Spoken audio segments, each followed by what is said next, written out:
with regard to other pieces of legislation. I call Denise Roach. Thank you, Mr Speaker. I rise to speak on behalf of the Greens for this bill.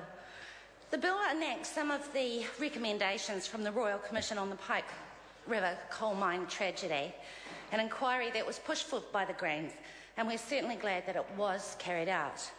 The Commission's report into the tragedy, where 29 men lost their lives, highlighted the areas where we could be doing a lot better to provide safe workplaces so that those men and other people like that can come home from work. There were 16 recommendations in the report. The bill deals with some of them, but not all of them. The Greens will be supporting this bill. We recognise that health and safety regulation in this country is long overdue, and it's time we focused on a framework that puts the safety of workers before the profits of business.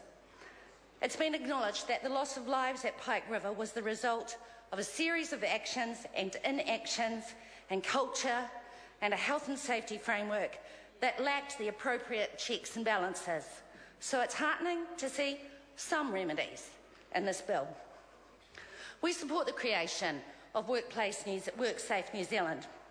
We believe an independent agency that has as its main focus health and safety, and it is charged with education, monitoring and compliance will provide some safeguards. I note that around $34 million has been allocated in the last budget round to the creation of this agency, and this has even had the Employers and Manufacturers Association quite concerned that there may not be enough to adequately resource and staff an agency so that it can fulfil its compliance and monitoring work. We support the introduction of stronger regulations, and we recognise that this bill is a step towards encouraging worker participation and highlighting safety breaches and hazards.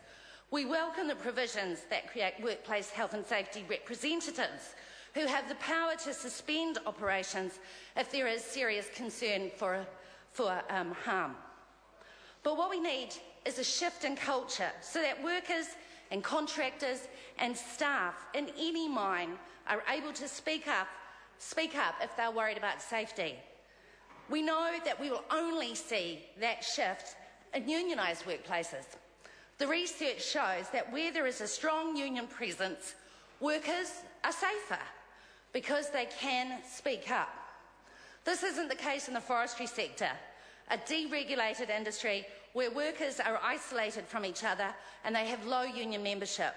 At a public meeting with my colleague Darian Fenton from Labour on forestry in Gisborne last week, this fear of speaking up is exactly what happened.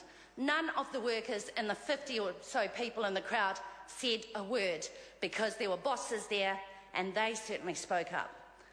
We recognise that this bill is quite a dramatic change from the original 1992 Health and Safety and Employment Act, which introduced the deregulated framework for health and safety. It was this act that replaced other legislation in the mining industry that ensured that there was independent monitoring and compliance with health and safety standards in mines, and my colleague Kevin Haig has talked about that. The 1992 Act ushered in a concept of the cost-benefit analysis being taken with workplace hazards. Employers were urged to take practicable steps to minimise and isolate hazards, but only if they could afford to do so. And I note that there was a draft code of practice in the mining sector that remained a draft form till 2006. So it's a huge step forward to have WorkSafe New Zealand and some provisions for the voice of workers. But if we want safe workplaces across New Zealand, and not just in mines, the government must stop undermining unions and removing the ability for workers to bargain collectively. It needs to shift away from the truly awful amendments they're making to the Employment Relations Act and positively encourage workers to speak up and to join their unions. We're looking forward to examining this bill more closely as it goes through the Select Committee process. But in the meantime, we commend this bill to the House.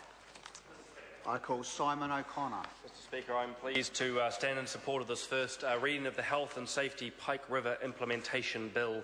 And I think, as I've spoken in the House several times before, context is important, and the first, therefore, is to join with colleagues around the House acknowledging the context of Pike River, the tragedy there which has facilitated the approach of this bill in the House. The other is that this